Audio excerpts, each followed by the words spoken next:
Well, hello everybody and welcome back to the channel. I'm Richard and this is Lap of the World. You're joining me for now official part 5 of my NSX Major Service series, in which we will get into probably several things that I will get into in just a moment.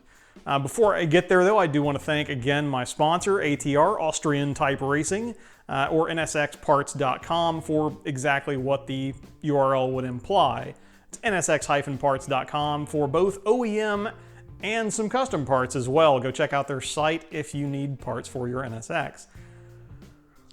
I've gotten a care package from Austria, es kommt in der Post, and now that I have it, I can get on with the kind of reassembly part. But along with those parts came a little extra treat. I got this this care package that you see here, which is the toboggan and these stylish sunglasses. If you would like, I have more. Not very many more, but I will choose one or more people at random from the comments on this video. Leave a comment describing the last thing that you DIY'd on your car. It doesn't have to be an NSX. And I will pick one at random and get in touch and see if I can mail you a beanie and some sunglasses. So, small way of paying it forward there, but I thought should be a good time, and maybe we'll hear some interesting projects in the comments. But what we are getting into today on this channel and on my car are a number of things. It has gotten a little bit complicated at this point, so I'm going to try and summarize this as quickly as I can before we get started. I need to today, in some order or another, reinstall the water pump itself. Then I need to reinstall the throttle body. I need to reconnect the coolant hoses to the throttle body. Then I need to reconnect the coolant hoses to the oil filter pedestal, not necessarily reinstalling that just yet.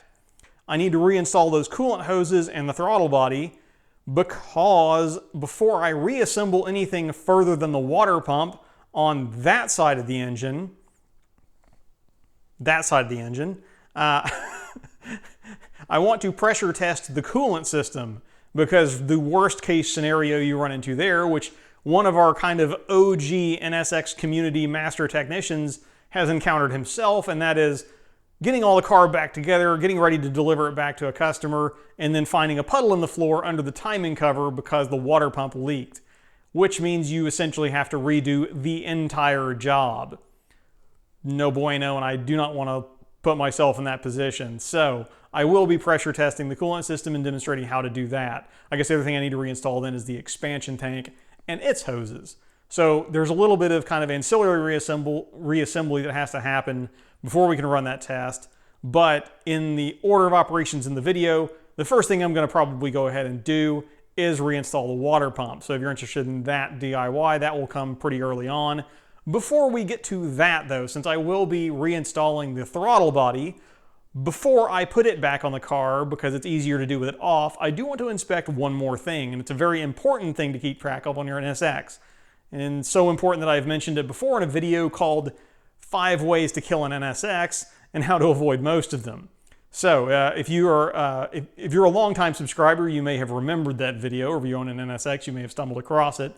But we're going to go and check the I can't remember what the technical term for it is, but the variable volume intake butterfly screws. So that's the first thing we're doing, then water pump. Stick around. Over here on the driver's side now, and honestly with the throttle body off, you can very nearly just stick a flashlight in there and see what you need to be able to see, at least on the first 4 cylinders, or the nearest 4 cylinders. You can see the shiny things that are reflecting right there a little bit in frame. It's maybe a little bit grainy because it's dark. But those are the screws that we're going to inspect. But we're not going to use a flashlight or a zoom on the camera. We're going to use an endoscope or a borescope to make sure we can see all of the screws and verify that they are fully seated at this point. So to facilitate a little better control, I have taped my endoscope to a coat hanger just so I can kind of bend it and manipulate it and be able to guide it a little more easily. But while you guys are watching the screen that is displaying this, I'm going to feed it into the intake manifold, and we'll take a look at what we can see. So that's cylinder number, I think, 3. Go a little further back here. All right. Oh, cylinder number 2, that looks good. That may be cylinder number 1. I don't think I see anybody further back than that, right? Let's count them. 1, 2, oh yeah, that's all 3 butterflies there. And those 3 all have the screws flush with the plate. Now we're going to switch to the front bank. That should be cylinder 6. Yep, back up here, should be 2 there, yep. 2 screws, all of them seated correctly. Next couple, yep, all good there. And the final one, whoop, I can get it. Hang on, come on guys. Oh, maybe. I've lost track of where I am. What is up and down? Oh, I turned it around, okay. And now we can see the last 2, cylinder number 3, 4, cylinder number 4. All right. There again, 4, 5. Yeah, all good. And 6. All right, so we look like we are all set with those. That is good news. Now we can move on to installing the water pump. On to the water pump exercise. Before I get to installing the new pump, I want to demonstrate something on the old pump and show why it was that I decided to wait for one of these guys. This is one of the small dowels, part number on screen here, that is used to install these water pumps. Now on mine, the dowel, the old dowels were not present and the pump had just been sort of installed with bolts. But let me show you why that's a problem. So you can see on this old water pump that there are 3 different sizes of hole.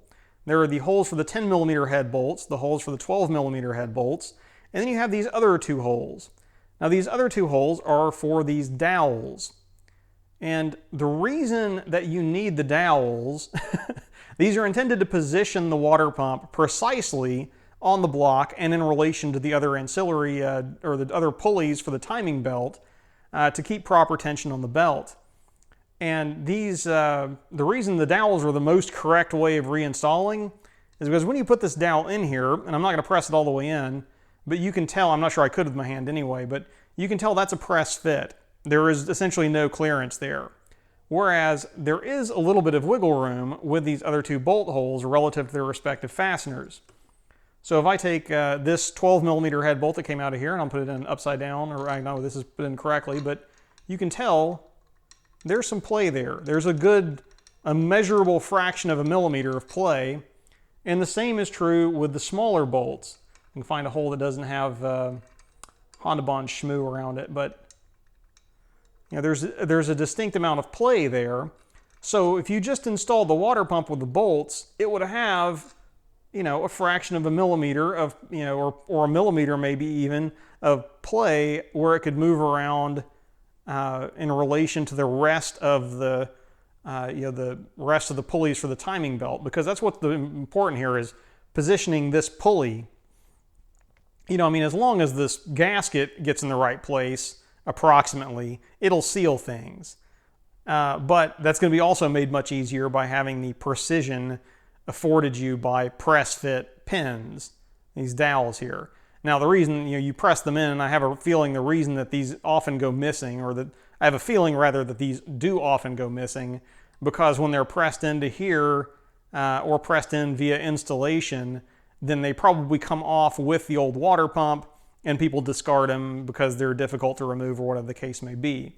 But that is something that you will want to order before you go to do your belt job in case you're unable to gracefully extract the old ones in a non-destructive fashion. Then you'll want these to install your new water pump with. So with that bit of trivia and need for these kind of explained, let's go put these in the new pump and put the new pump on the car. So in addition to the thread chasing that I did in the last video, I also spent a lot of time off camera cleaning this mating surface right here, just to make sure, since the previous water pump was installed incorrectly with Honda Bond, now we know that the water pump should go on dry. No schmoo on the gasket. I did need to make sure that I removed all of the old Honda bond though, to make sure that no scraps of it could provide a channel through which coolant could leak, creating kind of a weak spot in the seal, if you will. So having done that though, and again having kind of chased all the threads in the last video, if you missed that, go back and check it out. There will be a link in the description. But we should be, in theory, ready to put our new water pump on.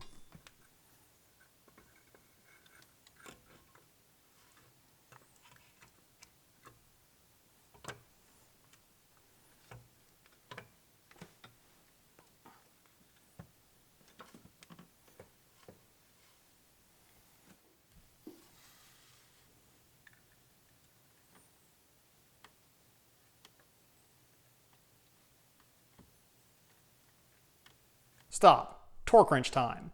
You will need a small, borderline on tiny torque wrench to do the next steps.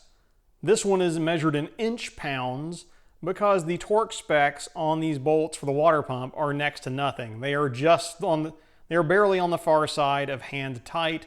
You could probably over-torque them with the smallest ratchet handle you have. The 10mm bolts go into like 109 inch-pounds or 9 foot-pounds. And the larger bolts go to 16 foot-pounds, which is like 160 or 190 inch-pounds. I'll put that conversion on the screen if you need it. But do not just do Guten tight with this, because the last thing that you want to do is strip threads out of your aluminum block. Use a torque wrench, people.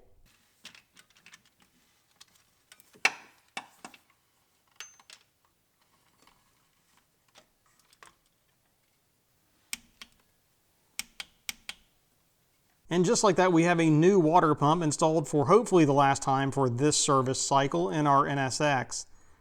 Now, there is no tightening pattern for these bolts per the shop manual, but I just tried to kind of approximate a general star pattern to hopefully get kind of an even rate of tightening on the gasket. But everything seemed to go in okay. All the bolts torqued to spec without without becoming easy to tighten again, which is always good news. I don't think I've stripped anything. And so now we're ready to move back on to reinstalling, I think, the throttle body next and some hoses.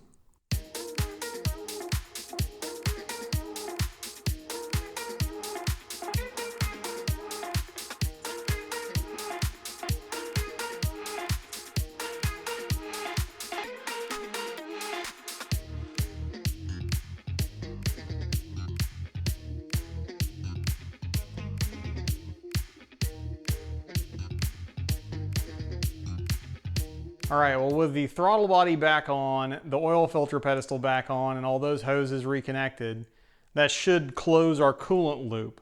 So I'm going to take my pressure tester here, and then I'm going to connect it to the top of my expansion tank. And I will give that a few pumps and wait overnight and see if we lose pressure or not. Fingers crossed, and you will get the answer to that in the next episode. I apologize for the cliffhanger. It's how the schedule worked out with me getting a video edited for what will end up being tomorrow from now. But obviously now for you. You get the point. Anyway, so again, we are making progress. We are hopefully headed in permanently back in the direction of reassembly at this point. We've got our water pump back on. Again, hopefully for the last time. We'll find out. We'll find out. I'll find out tomorrow. You'll find out on probably Tuesday. But until then, thanks for watching. I'm Richard. This is Lap of the World. And I will see you all in the next video, if not at the track.